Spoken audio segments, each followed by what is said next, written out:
Hi, and welcome to In Plain English, where we talk about complicated concepts and try to put them in as simple terms as possible so that anyone can understand them. This week we're going to be talking about retirement and different types of retirement contributions that you can make as you're working.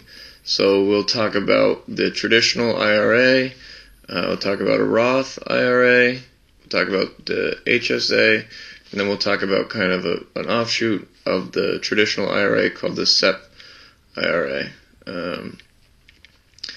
So let's start with your traditional IRA. This is the one that most people have, most employers offer, and what it is that as you get paid, you have the option to put this money into an account with a bank that you're agreeing that you won't touch until you retire.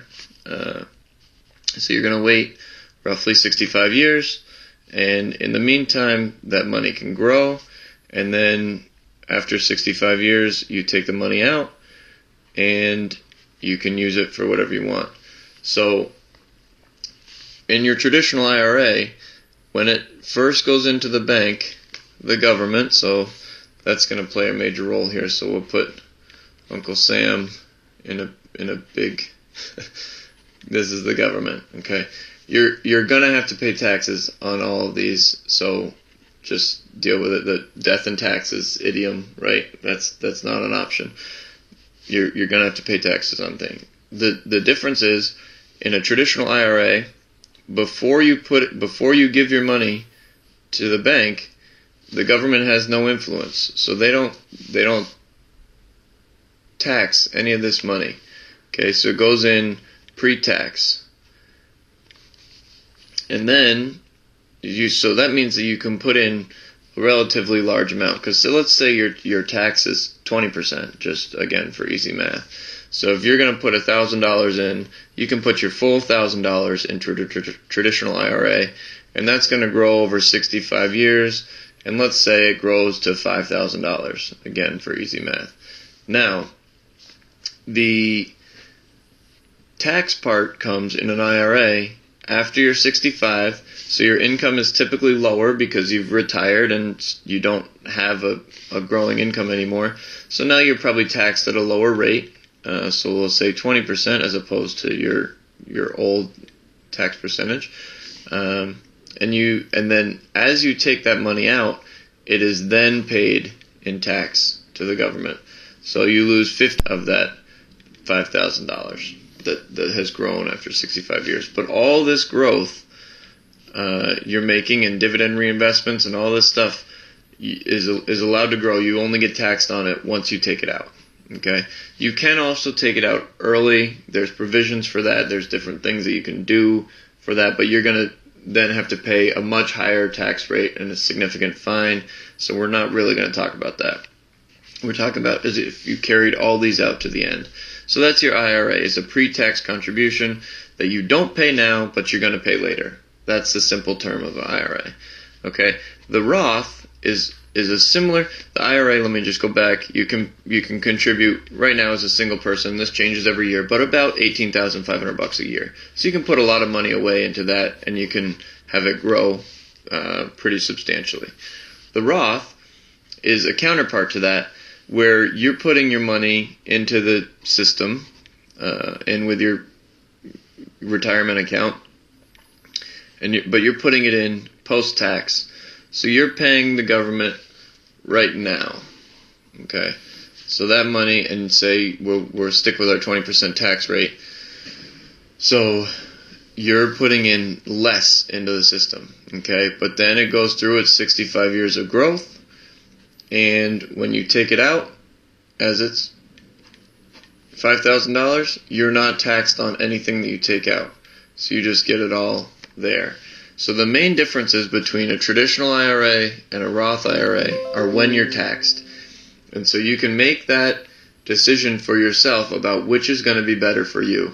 Is it better to be taxed now and then not taxed on any of your earnings or growth, and be able to take it out later in life without a tax? Or is it better to put more in now so that there's more of it to grow, so that then you're taxed later on in life, which again, a consideration is that you'll likely have a lower income when you're taking this out, so your tax rate will probably be pretty low at that point. So it's really a question of if you think you're going to make more money in this growth phase than you will by putting it away early. Okay, so there's your IRA versus Roth. IRA is tax me later.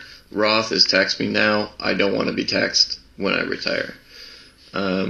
Another relatively new investment opportunity is the HSA, which is designed, it's a health savings account, and so it's designed to be used for health expenses. So if you need to go to the doctor for any reason, you can take money out of your HSA and use that for medical purposes only. Okay, this is our little red cross. And you can do that. You put it in to the system, tax-free. It can grow. You can invest it. It can grow. And you take it out without tax. So the HSA has a triple tax advantage in the fact that as long as you're using it for medical things, it's not going to be taxed. And so that's a really pretty strong incentive to max out your HSA. Sorry, go back to the Roth. The Roth you can put in about roughly $5,500. Again, I think it's $5,400. But so you can put the most into your traditional. You can put a little into the Roth, and your HSA you can put $3,400 per year. But that can be taken out at any time to be used for health, or what you can do is save it, and after you turn 63 years old, you can take it out and use it for any reason. Now, again, typically, as you age, your health expenses are going to go up. So you can still take it out and use it for health reasons, but that's why you can use this as a retirement possibility, because after you're 63, you can take it out and use it for whatever you want. And then lastly, we're going to talk about, this is going to be a rarer one, but the SEP, which is for basically self-employed or small business. And what that is it has much higher contribution limits.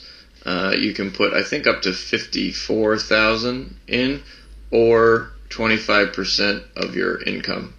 But this is for people who are self-employed, so they don't have a IRA set up through their employer, and it works the same as a traditional IRA, pretty much, with the exception of the larger contribution rate.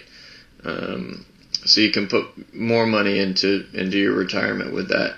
You can also use this if you have a secondary income and you're self-employed. So I put all, $2 of my YouTube revenue into this SEP IRA, and that's going to grow. I'll be a billionaire by the time I retire.